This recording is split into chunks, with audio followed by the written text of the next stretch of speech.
본격적인 여름이 시작되었습니다. 어제 처음으로 열대야를 보내고 아마 제대로 잠을 못 주무시고 이 자리에 오신 분들이 많으실 것입니다.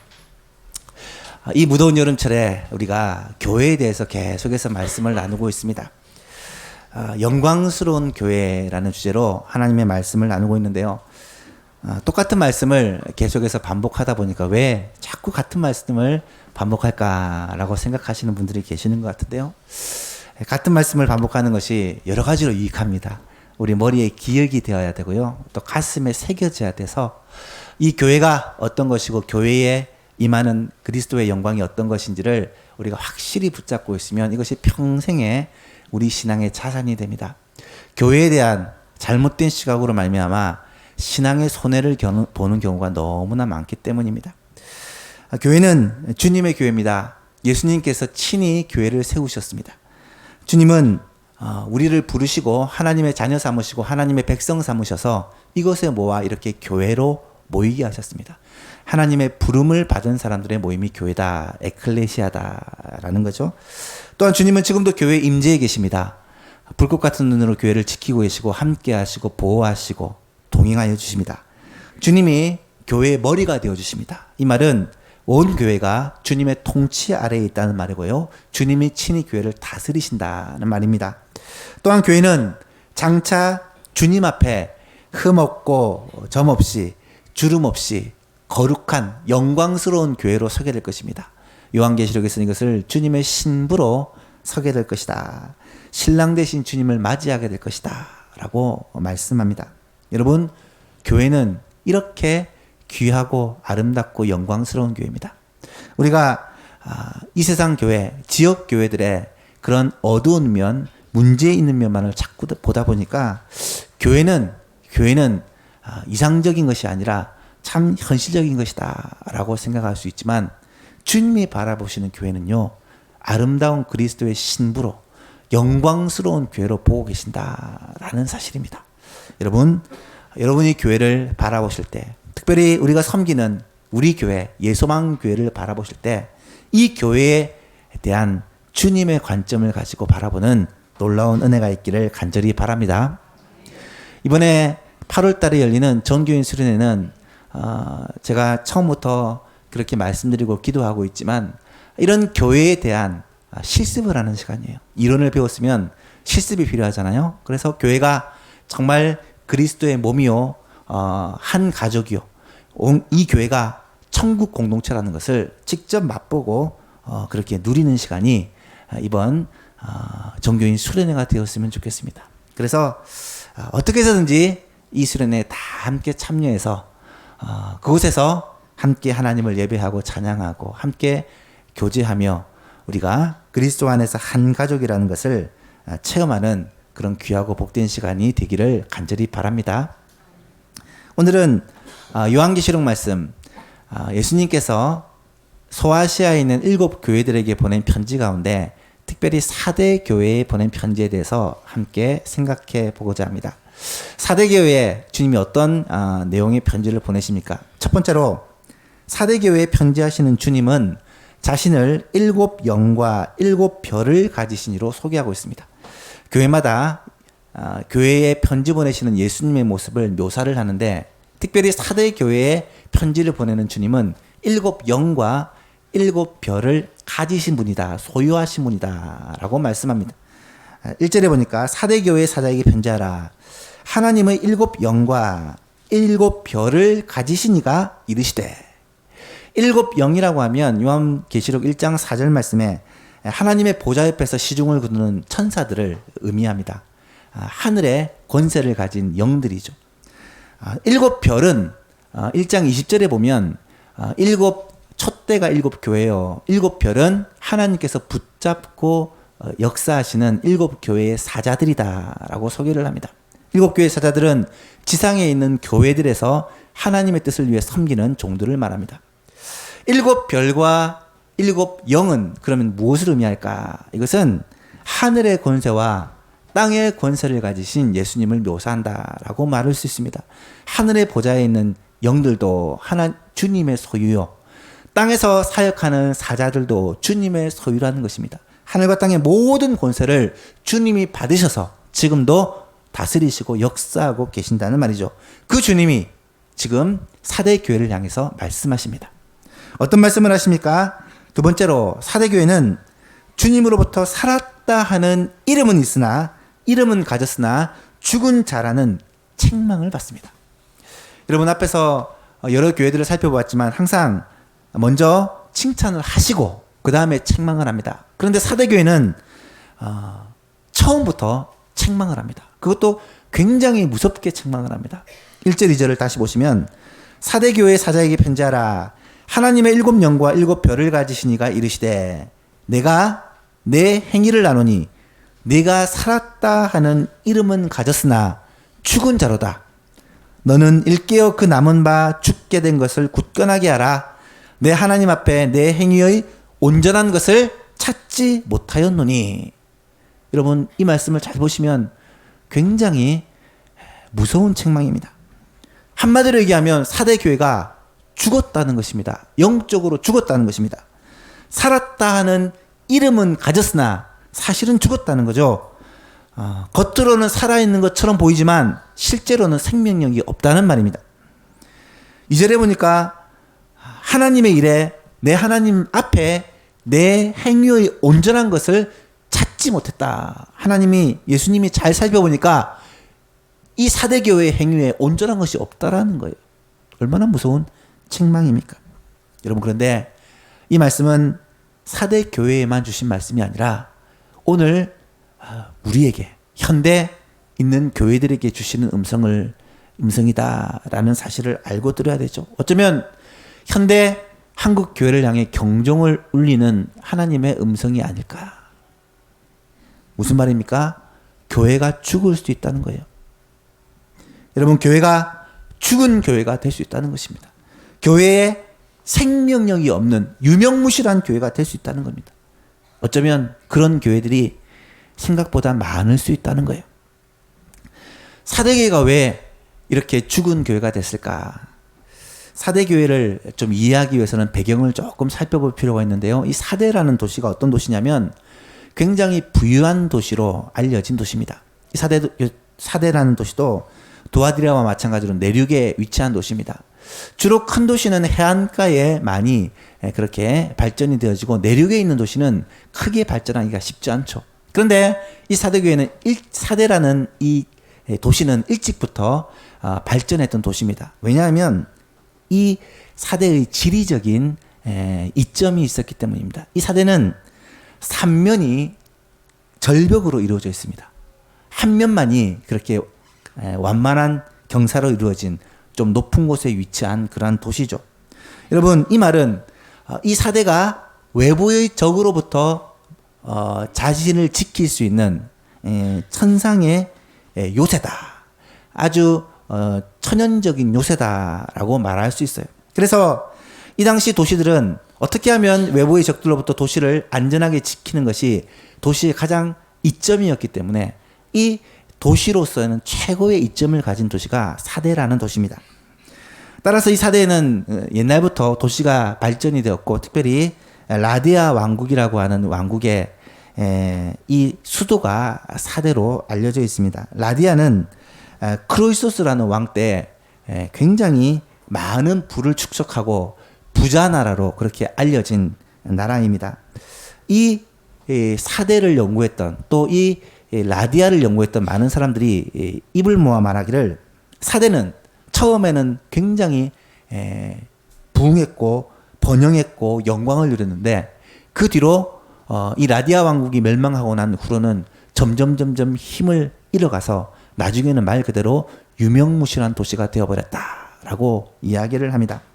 과거에 찬란한 영광을 누렸다가 점점 망해가는 도시가 바로 사대였다는 거예요. 그 말은 사대 교회도 그 도시와 비슷한 길을 걸어가고 있다라는 책망이에요. 사대가 그 영광을 누리다가 망해가듯이 사대 교회도 하나님을 향해 그렇게 뜨겁게 부흥했다가 그렇게 무너져 내려간다라는 그러한 말씀입니다. 여러분, 이 사대와 사대 교회의 운명에 대한 말씀을 드리면 우리는 자연스럽게 한국 교회가 떠오르게 됩니다. 한국 교회는 선교 역사상 유래를 찾아볼 수 없는 부흥을 경험했던 교회로 잘 알려져 있습니다. 세계 선교를 연구하는 사람들이 입을 모아 말하기를 근래에 가장 부흥했던 나라가 대한민국입니다. 대한민국은 선교 역사가 100년 정도밖에 되지 않았는데 1980년, 90년경에는 무려 1000만에 가까운 성도들, 전체 인구의 25%에 가까운 성도들이 예수를 믿게 되었고 전국에 5만여 교회가 세워지게 되었으며 2만 명 가까운 선교사를 해외에 파송하는 정말 부흥을 경험했던 교회가 한국 교회입니다. 그런데 지금의 한국 교회의 모습이 어떻습니까? 그 부흥의 정점으로부터 20년, 30년이 지나지 않았는데 점점 쇠퇴해져 가서 이제는 어쩌면 사대교와 같이 죽은 교회의 모습이 우리 가운데 나타나는 것은 아닌가라는 우려를 하게 됩니다. 여러분, 사대교회에 주시는 말씀을 우리는 바로 오늘날 한국교회 또 우리에게 주시는 말씀으로 듣고 그 말씀을 받아야 한다라는 거죠. 여기서 특별히 살았다 하는 이름을 가졌으나 죽은 교회다라는 말이 우리에게 와닿습니다. 살았다 하는 이름을 가졌다는 것은 외형적으로 볼 때 교회가 일반적인 교회와 별 다름이 없다는 거예요. 사대 교회가 에베소 교회나 서머나 교회나 버가모 두아디라 교회와 별 차이가 없어 보였다는 것입니다. 다른 교회들처럼 사대 교회도 예배를 주일마다 모여서 드렸고요. 다른 교회 마찬가지로 교회 봉사를 또 각종 행사를 다 진행을 했습니다.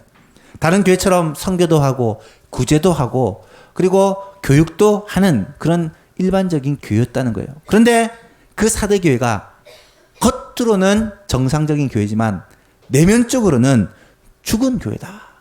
영적으로는 죽은 교회다. 이 말은 하나님과의 관계가 무너졌고 하나님께 참으로 예배하고 하나님의 말씀을 순종하고 하나님의 뜻을 행하는 교회가 아니었다라는 그러한 말씀입니다. 이것은요, 바울이 말세에 많은 성도들에게 일어날 현상이라고 그렇게 지적을 합니다. 디모데후서 3장에 보니까 바울이 말세의 현상을 이렇게 말합니다. 너는 이것을 알라. 말세에 고통하는 때가 이르러 사람들이 자기를 사랑하며 돈을 사랑하며 자랑하며 교만하며 비방하며 부모를 거역하며 감사하지 아니하며 거룩하지 아니하며 무정하며 원통함을 풀지 아니하며 모함하며 절제하지 못하며 사나우며 선한 것을 좋아하지 아니하며 배신하며 조급하며 자만하며 쾌락을 사랑하기를 하나님 사랑하는 것보다 더하며 마지막으로 경건의 모양은 있으나 경건의 능력은 부인하니 이 같은 자들에게서 내가 돌아서라. 여러분, 말세에 일어난 현상이 오늘 우리 가운데 일어나는 모습들입니다. 특별히 경건의 모양은 가지고 있으면서 예수를 믿는 겉모양은 정상적인데 그 속은, 내면은, 중심은 죽어가는, 하나님과의 관계가 단절되어가는, 하나님의 뜻과는 상관없이 살아가는 그러한 교회들을 향해 주시는 경고의 메시지라는 거예요. 사랑하는 예소망교회 성도 여러분, 우리 예소망교회는 결코 그런 교회가 되지 않기를 간절히 바랍니다. 이 자리에 계신 여러분들은 한 분도 영적으로 죽은 성도가 되지 않기를 진심으로 바랍니다. 하나님과의 관계가 단절되어서 하나님 없이 우리의 의지와 우리의 노력으로 열심으로 신앙생활하는 어리석은 자가 되지 않기를 주님의 이름으로 축복합니다. 이런 사대교회를 향해서 주님이 말씀하신 내용이 무엇인가? 세 번째로 주님은 그런 사대교회를 향해 회복할 것을 명령하고 있습니다. 오늘 본문 2절 3절을 보시면 주님이 사대교회에게 다시 회복하라는 것을 5가지의 명령형 동사를 사용해서 굉장히 강력하게 말씀을 하세요. 원어를 보시면 이런 게 참 잘 보여요. 하나님이 지금, 예수님이 지금 어떤 어조로 말씀하시는지. 2절과 3절에는 동사가 5개의 명령형 동사가 사용됩니다. 그걸 보시면서 한번 읽어보면 좋겠습니다. 2절, 3절을 같이 읽어볼게요. 시작. 너는 일깨어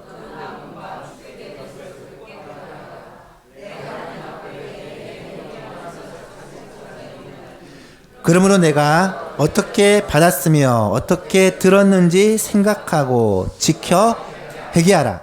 만일 일깨지 아니하면 내가 도둑같이 이르리니 어느 때에 내게 이를지를 내가 알지 못하리라. 아멘.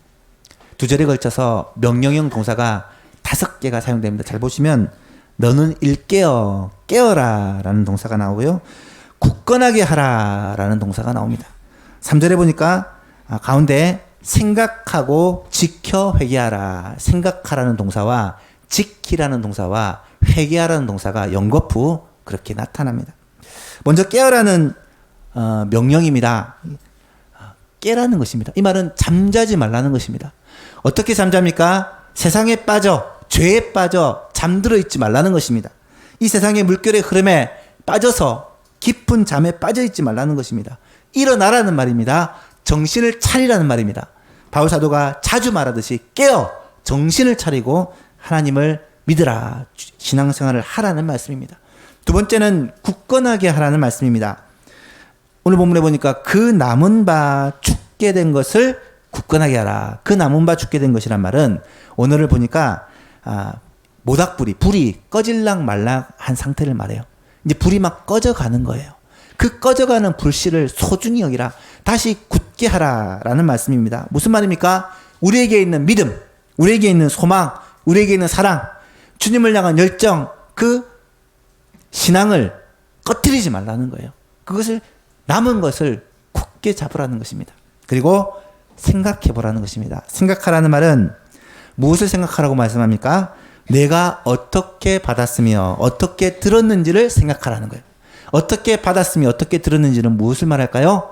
복음을 어떻게 우리가 받았고 어떻게 하나님의 말씀을 들었는지, 우리가 하나님의 은혜를 받고 하나님과 친밀한 관계를 누렸던 그 신앙의 절정을 생각해 보라는 거예요. 여러분, 처음에 복음을 받았을 때, 하나님의 말씀을 듣고 은혜를 받았을 때, 그때 우리의 마음에 얼마나 큰 기쁨과 감격이 넘쳤나요? 그때 우리 마음에 얼마나 열정이 있었고 주님을 뜨겁게 사랑했습니까? 그때를 생각해 보라는 거예요. 에베소 교회를 향해서 첫사랑을 회복하라고 말씀하셨듯이 처음 사랑, 그 열정들을 기억하고 생각해 보라는 것입니다. 그러면서 네 번째로 지키라라고 명령합니다. 신앙생활에서 반드시 지켜야 될 것이 있어요. 여러분, 아까 제가 이 사대라는 도시가 천혜의 요새라고 말씀을 드렸습니다. 자연적으로 외부의 적으로부터 지킬 수 있는 최고의 좋은 조건을 가지고 있는 요새예요. 그런데 여러분, 그런 요새가 부작용이 뭐냐면, 우리 이 사대는 외부의 공격으로부터 안전할 거야 라는 자만심, 그리고 방심을 초래해서 외부로부터 공격당하는 일들이 종종 있었다고 합니다. 크게 2번 있었는데요. 페르시아 왕 고레스 때 이 사대가 완전히 적들에게 침범을 당했고, 또 로마 황제 로마 안티오쿠스 에피파네스에 의해서 이 사대가 완전히 침공을 당했다라는 기록이 있습니다. 요새고 우리는 안전하다, 절대로 적이 우리를 침공하지 못한다라는 방심으로 말미암아 이 사대가 2번이나 완전히 공격을 당하 폐허가 되는 사건이 있었다는 거예요. 무엇을 말하겠습니까? 신앙을 지키라는 것은요, 우리가 지켜야 될 것을 꼭 지켜야 된다는 하나님의 말씀이에요. 여러분, 신앙생활은요, 지키는 것입니다. 신앙생활은 방심을 하면 공격을 당하게 돼 있어요. 내가 신앙생활을 20년, 30년을 했는데 무슨 걱정이 있겠느냐, 여러분, 그런 생각이 드시면 그때 조심하셔야 됩니다. 우리의 마음에 교만한 마음이 있고 방심하는 마음이 있으면 틈탈 수 있어요. 사탄이 우리를 그런 약점을 가지고 공격을 합니다. 여러분, 지켜야 될 것을 지키는 것이 신앙이에요. 믿음을 지키기 위해 말씀을 매일 묵상하는 것을 놓치시면 안 돼요. 믿음을 지키기 위해 주일마다, 그리고 가능하면 수요일, 금요일 예배와 기도회로 모이는 것을 여러분 지키셔야 합니다. 이것을 놓쳐버리면 신앙이 아무리 20년, 30년이 있어도 떨어지고 바닥을 칠 수가 있어요. 사대교회처럼 우리의 신앙이 꺼질 듯한 불처럼 소멸될 수가 있다라는 거예요. 여러분, 헌금 생활을 지키시기 바랍니다. 전도 생활을 지키시기 바랍니다. 기도 생활을 지키시기 바랍니다. 교회 봉사하는 생활. 처음에 주님을 보았던 그 감격과 감사의 마음으로 주님을 섬겨가는 것을 지켜가는 것이 중요하다는 거예요. 그리고 마지막으로 회개하라 라는 명령을 하십니다. 여러분, 회개하라는 명령은 어쩌면 앞에 말씀한 4가지 명령을 종합한 거예요. 깨어있고 굳건하게 하고 생각하고 회개하라, 생각하고 지키라 라는 이 4가지를 다 합쳐 회개하라 라고 말할 수가 있습니다. 왜 그럴까요? 회개하라는 말은 돌이키라는 말입니다. 가는 방향을 180도 돌이켜 반대 방향으로 가라는 거예요. 지금 내가 쫓아가고 있는 세상을 이제는 예수 그리스도를 표대로 해서 방향을 바꾸라는 것입니다. 하나님께서 우리에게 허락하신 이 은혜와 사랑을 기억하고 이제는 우리의 삶을 바꾸어서, 우리의 믿음을 바꾸어서, 우리의 생각을 바꾸어서 주님께로 향하라는 말이에요. 오직 주님을 다시 바라보라는 것입니다. 여러분, 이것이 왜 은혜입니까? 하나님께서 돌이킬 수 있는, 회개할 수 있는 기회를 주시기 때문이에요. 영적으로 죽은 사대교회를 향해서 다시금 회개하라, 다시금 깨고 굳건하게 하고 생각해서 지키며 회개하라, 돌이키라고 주님이 명령하고 계시기 때문입니다. 여러분, 이 주님의 음성을 듣고 다시 주님 앞으로 우리의 마음을 돌이키는 은혜가 있게 되기를 간절히 바랍니다. 그런데요, 사대교회는 놀랍게도 주님의 칭찬을 받았던 몇 사람이 있어요. 오늘 보면 4절에 보니까 그러나 사대에 그 옷을 더럽히지 아니한 자 몇 명이 내게 있어 흰 옷을 입고 나와 함께 다니리니 그들은 합당한 자인 영고라. 여러분, 사대 교회에는 그 옷을 더럽히지 않냐는 몇 명이 있었다는 거예요. 죽어가는 교회, 죽은 교회가 사대 교회예요.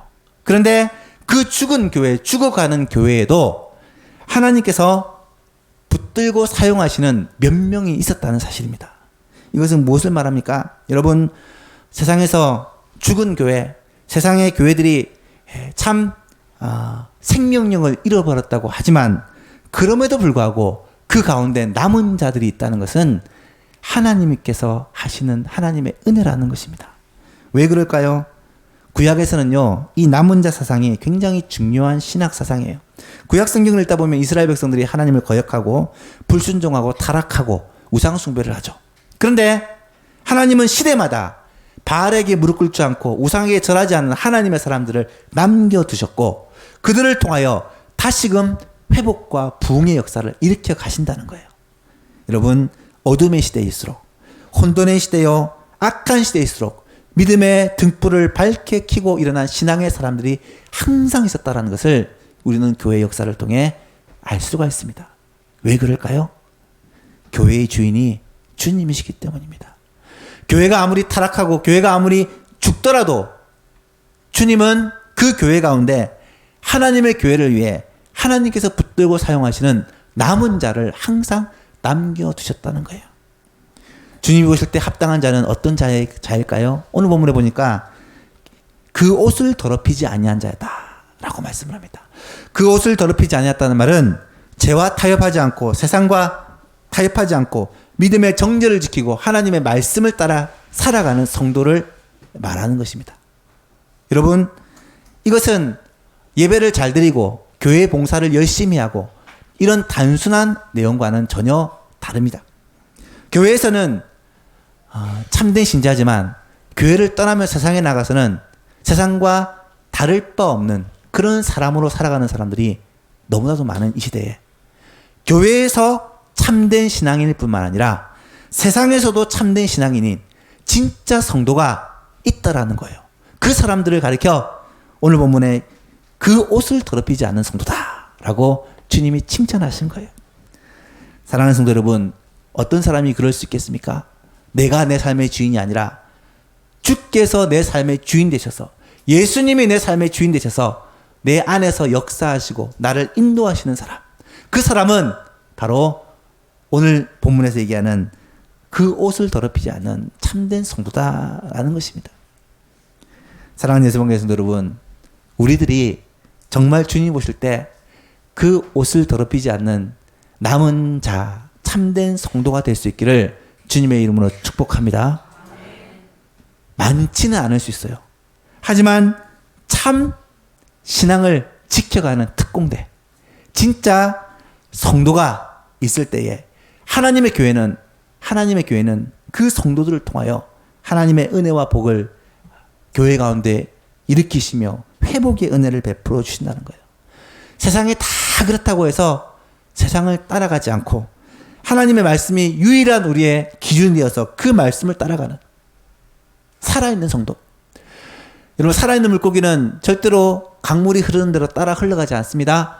강물을 때로는 거스려서 그렇게 헤엄치는 것이 살아있는 물고기인 것처럼 세상의 흐름을 따라 흘러가는 사람이 아니라 하나님의 뜻을 따라 세상을 때로는 거스르는 그런 성도들이 참된 신앙인이 될 수 있기를 주님의 이름으로 축복합니다. 우리 교회가 속한 교단이 고신교단이에요. 대한예수교 장로회 고신교단입니다. 이 고신교단은 1950년대에 처음 설립되면서 그 고신 정신이 코람데오의 정신이다라는 그런 기치를 가지고 시작을 했어요. 코람데오란 말은 하나님 앞에서라는 말입니다. 우리는 하나님 앞에 사는 자다. 사람들 앞에 사는 자가 아니다. 그래서 신앙의 정통과 생활의 순결이라는 두 가지 모토를 가지고 시작을 합니다. 신앙에서는 정통이다. 정통이라는 말은 하나님 말씀을 우리의 유일한 표대로 삼겠다. 그리고 신앙의 순결은 세상을 따라 살지 않고 하나님의 말씀대로 살겠다. 신앙의 정통과 생활의 순결을 모토로 피치로 세우고 시작한 운동이 고신운동이었습니다.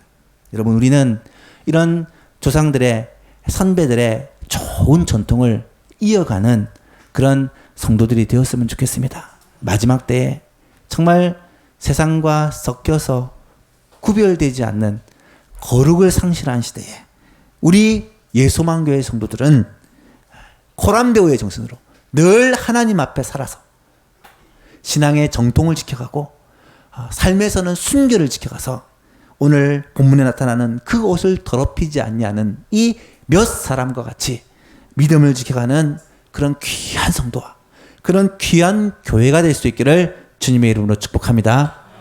마지막으로 그렇게 하는 자에게, 이기는 자에게 하나님께서 복을 약속하시는데 그 복이 뭐냐? 5절과 6절에 보니까 흰 옷을 주시겠다는 것이고 또 생명책에서 그 이름을 결코 지우지 않겠다라는 거예요. 5절 6절 말씀 우리 함께 한 목소리로 읽어보겠습니다. 시작. 이기는 자는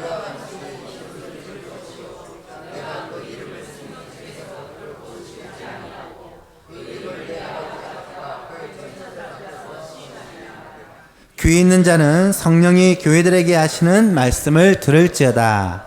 아멘. 두 가지 약속을 주세요. 하나는 흰옷을 입을 것을 약속하십니다. 여기서 흰옷이라는 것은 잔치에 참여할 때 입는 예복을 말합니다. 여러분, 어떤 잔치에 참여할까요? 어린 양의 혼인잔치에 참여하게 됩니다. 천국 잔치에 참여하게 돼요. 우리는 장차 어린 양의 혼인잔치에 예수 그리스도의 신부의 자격으로 참여하게 될 것입니다. 이때 입는 옷이 흰옷입니다. 왜 흰옷일까요? 성결함, 깨끗함을 의미하는 것입니다. 여러분, 이 땅에서는요, 아무리 깨끗하게 착하게 사는 사람이랄지라도 죄로 얼룩져 살 수밖에 없어요. 어떻게 주님 앞에 섰을 때 깨끗한 성결한 모습으로 설 수 있을까요? 그것은 우리의 이 옷이 예수 그리스도의 보혈로 정결하게 될 때 가능하다는 거예요. 우리를 정결케 하시는 분은 오직 예수 그리스도의 보혈의 능력밖에는 없습니다. 그 능력을 의지하는 자는 하나님 앞에 정결하고 깨끗한 모습으로 예수 그리스도의 거룩한 신부로 그렇게 잔치에 참여하게 될 것입니다. 또 한 가지 약속하시기를 생명책에서 그 이름을 결코 지우지 않을 것이다. 그리고 하나님과 천사들 앞에서 우리의 이름을 예수님께서 친히 시인하실 것이다. 여러분, 이 말씀은 제가 상상을 하면서 너무 큰 은혜를 받습니다. 장차 우리가 하나님의 심판대 앞에 설 것입니다. 모든 사람이 반드시 섭니다. 예외가 될 수가 없어요. 그런데 그때 주님이 우리를 모른다고 하실 수도 있고요. 주님께서 우리의 이름을 기억하고 우리의 이름을 하나님과 천사들 앞에서 시인하실 수가 있어요. 여러분 한번 상상해 보십시오. 제가 하나님의 보좌 앞에 섰습니다. 예수님이 나를 향해 박일천 이 사람은 나의 자녀요. 박일천 이 사람은 하나님의 나라에 들어갈 자격을 갖춘 자다. 내가 이 사람을 위해 생명을 대신 주었다. 말한다면 그때 그 기쁨과 감격이 얼마나 대단할까. 사랑하는 여러분, 하나님 아빠 천사들 앞에서 우리의 이름을 부르며 우리의 이름을 시인하는 그 주님의 모습을 상상해 보십시오. 주님은 우리의 이름을 결코 생명책에서 지우지 않겠다라고 약속해 주고 계십니다. 성경에 보면 우리의 이름을 하나님이 기억하신다는 표현이 종종 나타나요. 이번 수련회의 주제 선고인 이사야 43장 1절 말씀을 보니까 야곱아 너를 창조하신 여호와께서 이제 말씀하시느니라. 이스라엘아 너를 지으시니까 말씀하시느니라. 너는 두려워하지 말라. 내가 너를 구속하였고 내가 너를 지명하여 불렀나니 너는 내 것이라. 여기서 지명하여 불렀다는 말이 원어를 보니까 우리의 이름을 불렀고 딱 집어서 불렀다는 말이에요. 박일천 이 사람을 딱 지명해서 불렀다는 것입니다. 여러분의 이름을 지명해서 부르신다는 말입니다. 이사야 49장 15절 이하에 보니까 이런 말씀이 나타납니다. 여인이 어찌 그 젖 먹는 자식을 잊겠으며 자기 태에서 난 아들을 긍휼히 여기지 않겠느냐. 그들은 혹시 잊을지라도 나는 너를 잊지 아니할 것이다. 이 세상에서 최고의 사랑은 갓난 아기를 향한 엄마의 사랑일 것입니다. 어린아이를 향한 엄마의 사랑이 얼마나 위대합니까? 그런데 그보다 더 큰 사랑이 우리를 향한 하나님의 사랑이라는 거예요. 그러면서 16절에 이렇게 말해요. 내가 너를 내 손바닥에 새겼고. 여러분, 나를 주님의 손바닥에 새겼다는 말은 내 이름을 주님의 손바닥에 새겼다는 말이에요. 주님은 손바닥에 내 이름을 새기고 그 이름을 늘 기억하시고 마지막 날 주님의 심판대 앞에서 우리의 이름을 불러주실 것입니다. 여러분, 그 영광을 누리게 되는 모든 성도들이 될 수 있기를 간절히 바랍니다. 말씀을 맺습니다. 사대 교회는 과거의 영광을 취해 있고 과거의 그 영광에 의해 방심한 채 점점 죽어가는 그런 교회가 되고 말았습니다. 하나님을 만났던 감격을 잃어버리고 주님을 향한 뜨거운 사랑과 열정들이 다 식어버리고 이제는 형식과 겉 모양만 남아있는 신앙생활을 하고 있어요. 혹시 우리들의 모습이 이런 사대교회 같은 죽은 모습이 아닌지를 생각해보고 다시 일깨어 생각하고 돌이켜서 믿음을 지켜가고 하나님을 향한 회개함으로 말미암아 주님을 향한 그 열정들을 회복하기를 원하고요.